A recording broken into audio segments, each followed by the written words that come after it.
All right, welcome back to Real Estate Team Builders. We're in for a treat today. We get to dive into the business of Justin Woodall. He's in Athens, Georgia, which is just east of Atlanta, about an hour or so. I think you were talking. Justin will do about with his team about 225 sides this year, about 60 million of production, and he is out of production. So one of the myths, because we don't see it very often, is that it's hard to build your real estate team into an actual business where you can kind of take over that coach manager type position in the business. So we're going to dive into Justin's business today and some of the things that he had to go through in order to make that shift and the systems that he had to build out. So Justin, give us a couple minutes on a little bit your background, maybe tell us the composition of the team and kind of hook us in here to listen to the rest of the episode. Tell us a little bit about yourself. All right. So I started in real estate in 2004. So I've been doing it for a little while and just taking along as a solo agent for, I guess, probably about 8 years when I started really trying to grow the team. And, if you remember back then, Lars, there were very few teams, especially in my market. There were no teams in my market when I started doing this.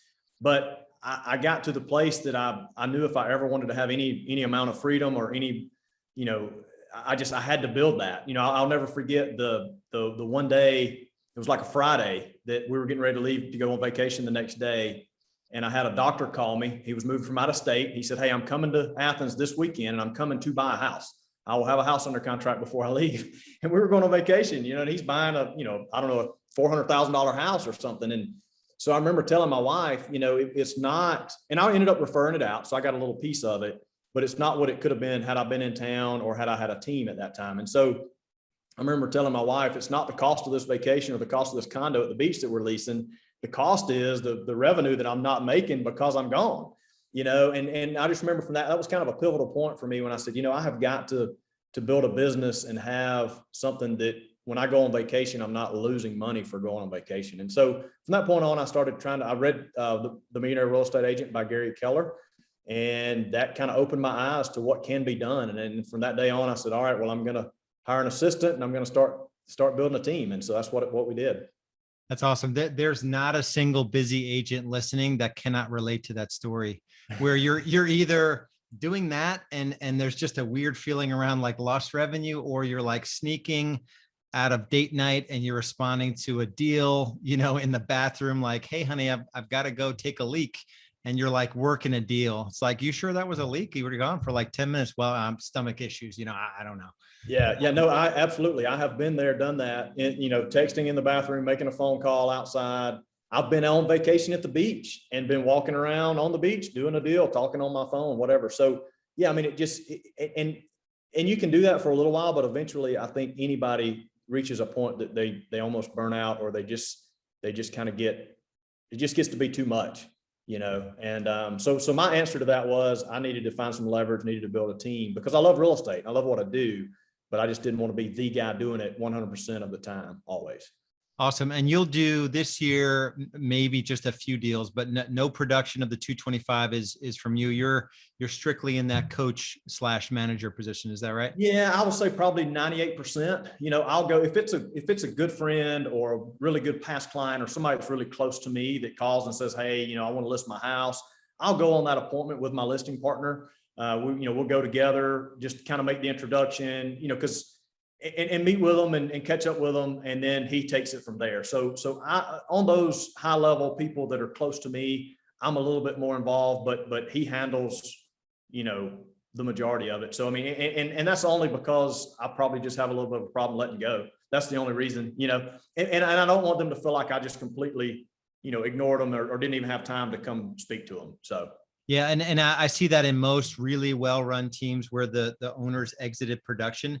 There may be even just as like in 2020 or maybe 19. I mean, I probably went on 5 appointments, they were all like 750 plus, in my market, which is a good price point, but you're still not taking the listing. Like you're bringing your partner along. Right. And they're like, "Hey, you don't want me on this deal. Right. This is the guy that's playing the position at the highest level." So let's break it down a little bit. So it's this, most team leaders, teams where they built it on the wrong economic model. they've scaled and they're so proud of the hundreds of homes they're selling. But if you strip away their production, there is no profit. So let's break it down into a few things. When you contemplate looking back, like how'd you go from like eyeballs deep and sometimes more deep in the business in terms of production and helping your agents to now you're not working weekends, but you're still serving your agents. What's like the first thing you have to put in place, like to be able to know that the business can run without you? Well, I mean, I think you've got to start building it. It's almost like the org chart. You've got your organization chart, and you're every box until you start to hire the assistant, and then you plug the assistant into certain roles, and then you plug the buyer's agents into certain roles. But you've got to have design or designated roles for each person to play, and you are all those roles when you first start. And when you're in all those roles, it's building checklists, and my assistant helped me tremendously doing that. I think he's been with me 8 or 10 years now, a long time. But building those checklists to say, hey, we take a new listing, what do we do? It's this, and this, and it's a checklist. It's a systematic way of doing it. You've got to have a listing presentation, so that, a buyer presentation, so that when you stop meeting with buyers, you're able to train your agent into doing the things the way you want them done. Because otherwise it's just kind of a free for all, and they do what they want to do, and there's no consistency within your team. So if you want to maintain the integrity of your team, continue serving your clients at a high level, you've got to have the systems in place. And then you teach those agents how to fulfill and implement your systems. Awesome. So let's break down each of those almost in a way where, us as listeners, we can implement some of this stuff. So you talk about working with your assistant, because that's the most painful work there is. Mm-hmm. It's like, okay, I took a listing and here's what I would have done if I didn't have an assistant, but let's sit next to the assistant and painfully spend the time to like write out the checklist. So talk about, like, 85% of agents don't even have an administrator. So they're doing the 90% of an agent's job as administrative. So it's like this massive, we're all administrators in our business if we don't have that support. So talk about like the actual nuts and bolts of building a system alongside an administrator. What does it look like?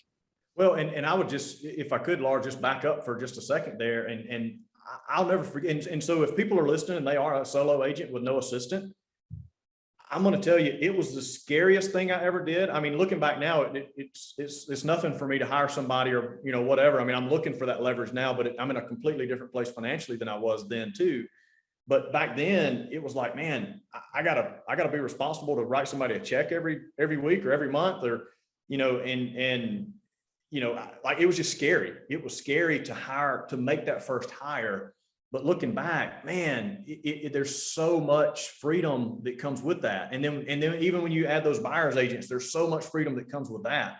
So if they're a solo agent, and they're doing a bunch of admin work, I would say, hey, it only takes a few more deals for you to be able to pay that assistant.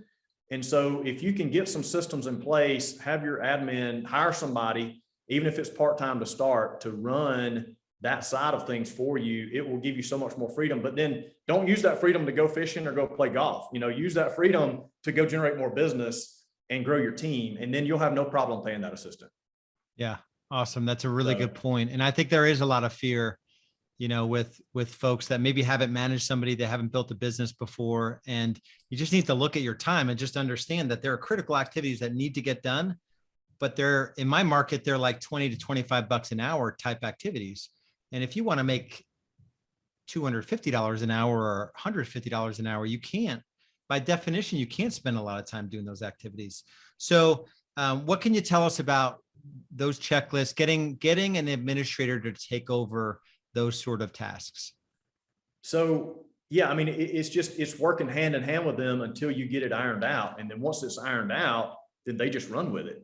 And so we're to the point now, my team, when my listing partner gets ready to do a listing, we fill out a Google form with the address and the person's contact information. The admin takes it, they put a packet together, they pull the deed, they pull the plat, they pull all the tax record information, pull everything we need, they put it in a packet.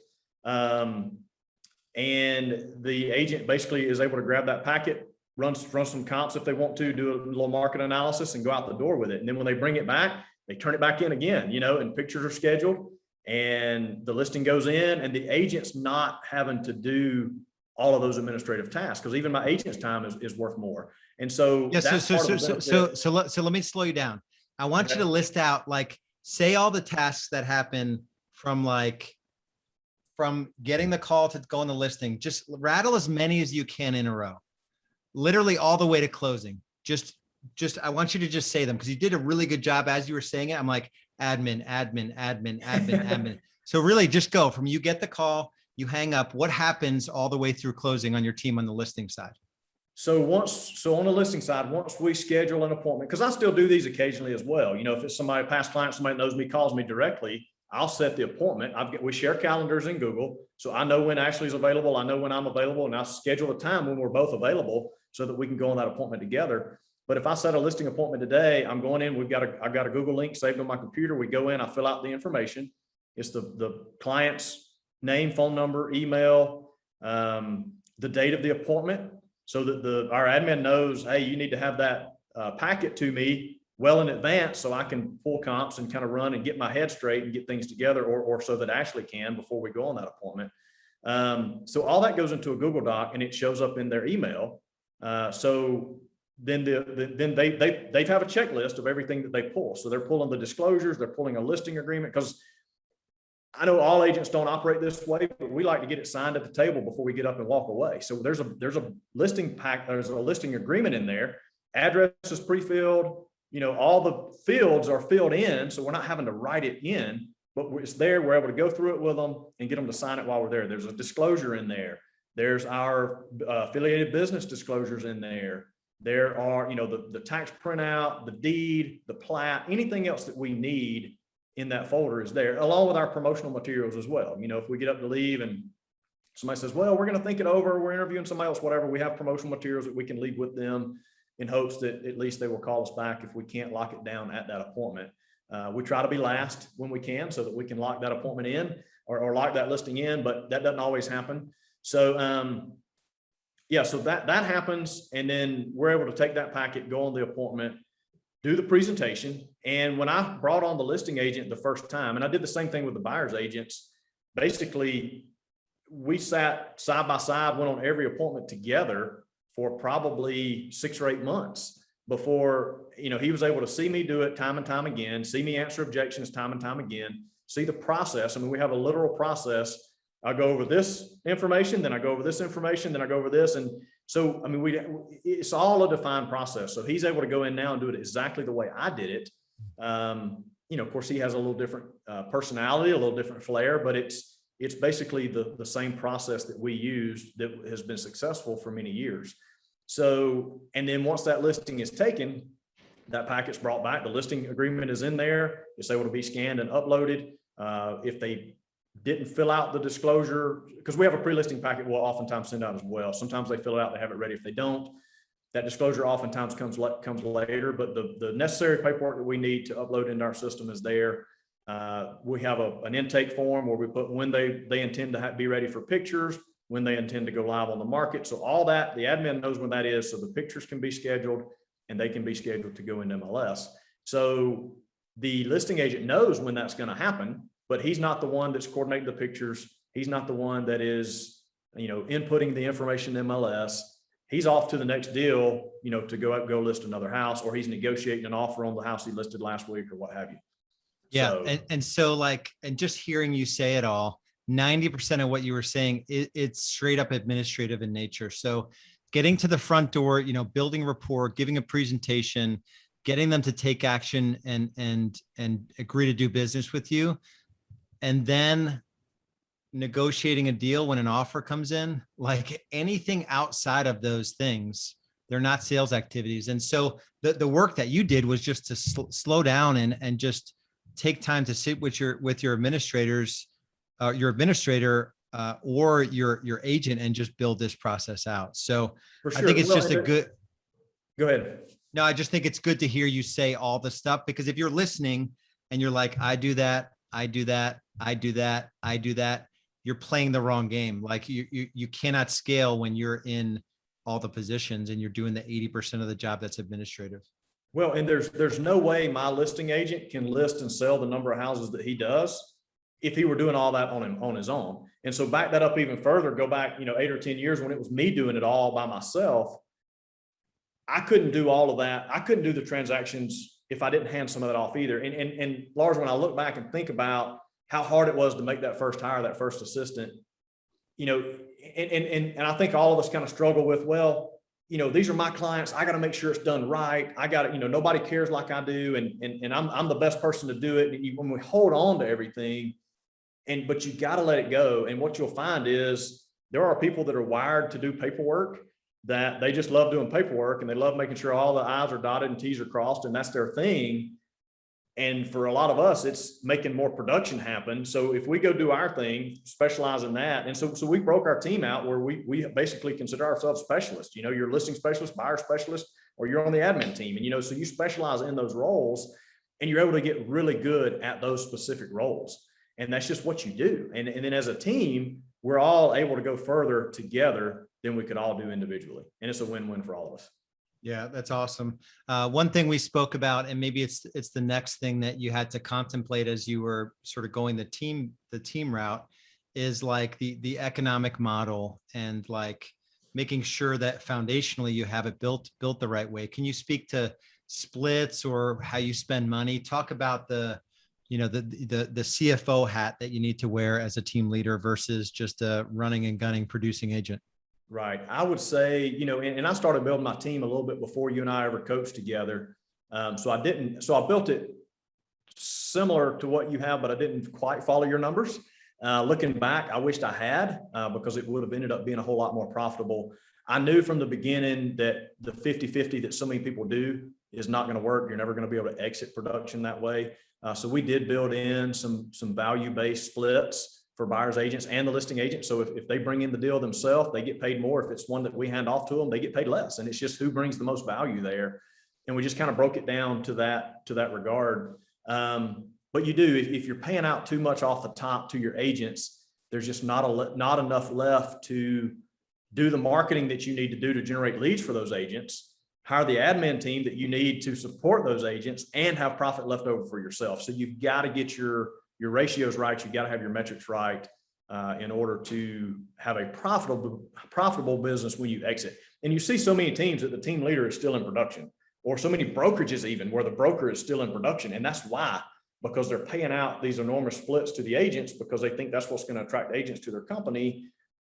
And there's just not enough left for them to actually run a business. So they're stuck in the grind, just like if they were an agent on their own. So I knew to be out, I had to make sure that my numbers worked well.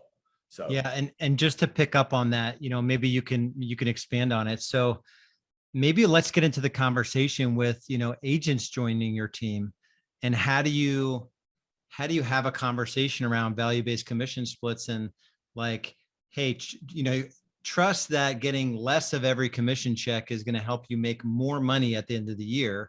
Where to me, the whole splits game is ridiculous. Like, it's ridiculous. If I can show you a path to multiple six figures in my real estate team working 50 hours a week, do you care what the splits are?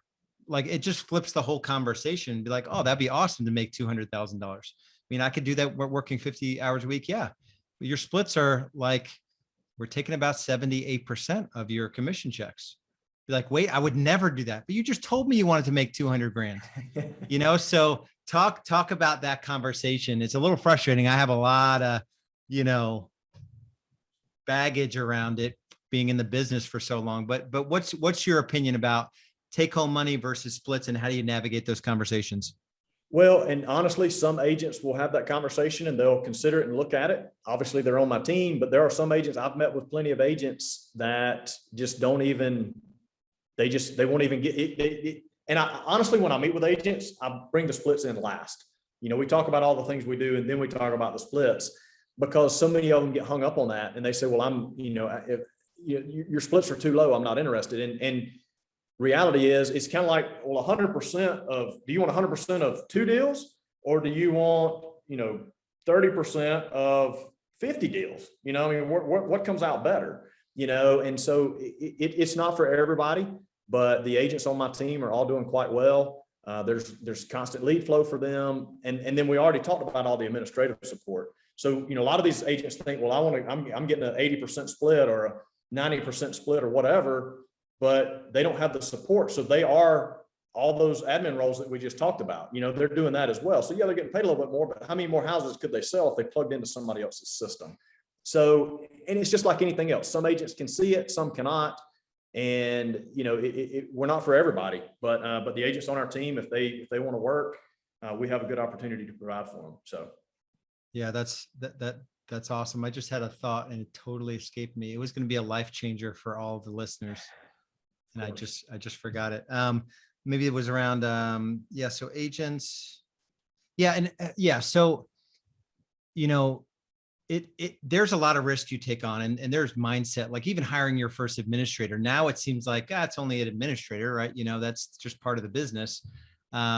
But the leap of faith that you had to take and to kind of go down this route, the team is built. So a well-run team is built for the agents, and our initial, push into a team as team builders is because our life became unmanageable and we needed an assistant, and then it kind of scaled from there. But as you develop a team, it's really like, how do I provide the most amount of value where my agents can take on more money and less time with less stress? So any comment around that? I've even had team members, comment that it must be great, to be in your position. It's like some days it is, some days it is not great. I promise you. So talk about that a little bit. I think a lot of them don't understand the overhead that as team leaders we carry either, because we got a lot of salaries we're paying, we got a lot of marketing and ad spend that we're paying, so there's a lot of overhead that comes along with it. So, I mean, there have been some months that they, if the production is not there, I don't make any money. There's some months I make great money, and there's been a few months where it's like, I'm not going to make any money, or I'm actually losing a little money this month. So, it comes and goes just like any sales job. If they're in commission, there's probably some months that they may not have, sold enough to cover their bills either. So it happens and it all evens out in the end. But yeah, I mean, there's some risk that comes along with it. I mean, like I said, we've got a pretty big nut to cover every month. So yeah, actually the point I was going to make, and it just came to me, nobody really talks about in our industry that the average 2-year agent takes home $9,000. The average 7-year agent is at $49,000 gross before they pay their broker or any expenses. And our 16-year veterans are at $72,000. So the industry has proven pre-expenses, you're at 2 years in, 40, whatever, average 7 years in, and then your veterans are grossing 70 grand, and a spot on a well-run team is like, I can show you a legitimate path, to 50, 60, 75, 100,000 if you just trust that the systems will do the heavy lifting for you. So, I mean, I would say this, because we run as a small, efficient team, my agents within, 2 or 3 years, they're making 6 figures, on my team. And so, yeah, I mean, they're doing really well. Now the splits are smaller, sure, but they're making more money than most of their colleagues out there. So, yeah, let's end with a little bit of a conversation, so you got into the business, you're like top producer, like you're the player, right? So you're a player, and that positioning into more of a coach and a manager. Any comment on that journey? Anything that you can tell us to avoid some of the pitfalls, or you wish you knew this before you were put in that position? I mean, one thing, Lars, I will say that I have loved to see in this team building journey is I love to see my agents come from, whatever position they came from, and come onto my team and then be making 2 or 3 times or 4 times what they were making before, and just to be able to see them succeed. I just love to see them plug into my system, know that I was able to contribute to their success, and see them go out there and be wildly successful. I love seeing that. And it truly is a win-win, because their success is my success, but I love seeing other people succeed. So that has been one of the joys that has come along with it. The frustrations that come along with it is some agents just don't want it as bad as others. They're just not as hungry as others. And so they just don't get after it the way you want them to, or they they don't follow the script that they're supposed to, or they don't answer the phone when they're supposed to, or whatever. And so those are the frustrations that I face but again, we got to remember, not everybody's as driven as we are. Not everybody wants the same things that we want. But those are some frustrations that come along sometimes. And I think as leaders, we just have to lead better and encourage them and help them from that regard.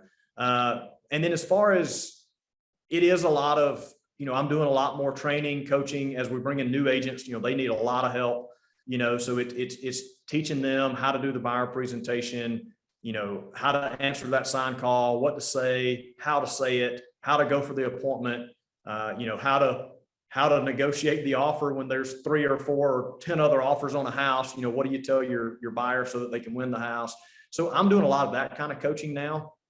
Part of me misses being out in the hustle and bustle a little bit, but what I don't miss is being on call all the time. It feels like, like it used to be, getting calls at, 8 o'clock on Friday night or, on Saturdays, Sundays. I mean, it seems like it's a 24/7. You're always on when you're a real estate agent, and you can do that for a while. But it takes its toll on you. It starts to wear on you. And so what's been nice about this now is, I haven't worked a Saturday or Sunday and I don't know when. I just haven't. And so I'm home with my kids. I'm home in the evenings, go to ball games or whatever. I don't miss those things. I'm able to go to those things. I'm not missing out. I'm not having to say, well, I got to go show a house, or I got to do this or do that. And then the other side of it too, because we're a team, we're able to kind of allow our agents to have some time off from time to time as well, and somebody else cover for them. So we try to kind of balance it out so that I'm not the only one that's able to have some time off, but they do as well. So yeah, that's awesome. Yeah, some of these teams that we see in different markets, they're really not a team. Like, they're not there for each other. It's more of a loose collection of people. So that is a for sure benefit. So I don't ask every guest this, but when someone comes on the podcast and they have, because this is not the EXP show, but when someone playing real estate at the highest level, which you are, has pivoted to EXP because you came from the independent side. I like to give you a chance to say, why would you do that? Why would you pivot from independent into EXP? What are your thoughts on that? It took me a long time to really see it, Lars. I went from, I didn't tell my whole journey, but when I started as a solo agent, I was a Coldwell banker, tried to build a team, didn't fit the model there. So I went to Keller Williams because they were set up for a team. Thought about going independent at that time, but I said, you know what? I don't need to have all the stress of running a brokerage. I need to keep selling. I need to sell. That's what's going to be the answer to growing. And so I plugged into Keller Williams, grew, sold a lot of houses, grew the team. And after we'd been there about 4 years, it just kind of got to the point. I said, man, we're sending a lot of money up the ladder that doesn't really make sense, and we're not getting a lot of value. Maybe it's time to go out and do our own thing. So that's when we went independent. So I was independent for about 5 years. Never thought I would do anything different, Lars. It was just, there's some freedom that comes with that. I call my own shots. I do what I want to do. As the broker, I make the decisions and everything. And so it was good. And we did really well about the first 3 years. The last couple of years, we kind of plateaued a little bit. And I'm so growth minded. I'm just kind of like, well, how do we, what do we do? So we were looking at a lot of different options, and all of a sudden EXP showed up again after it, I had kind of seen it. Had somebody approach me about it 3 years ago, and I just kind of said, not interested. I left Keller Williams for a reason. I'm independent. I'm just not interested in hooking up with anything else. But as I looked at EXP, if I could just have one liner to say, why did I do it? It's just so much, it's such a bigger opportunity with EXP than I could ever do on my own, not just for me, but for my agents as well. And for anybody that works with me into the future. And it allows me to grow, not just in Athens, but I can grow anywhere. I can align with agents across the country, across the globe, and help them to build their business, pour into them. And it's there's a phrase at EXP, it's one big fire, and it really is, because everybody's helping everybody. And they truly have created a win-win. And until you take the time to look at it, you just don't see it. I thought for many years, it's Keller Williams. It's a knockoff of Keller Williams. That's really what I thought.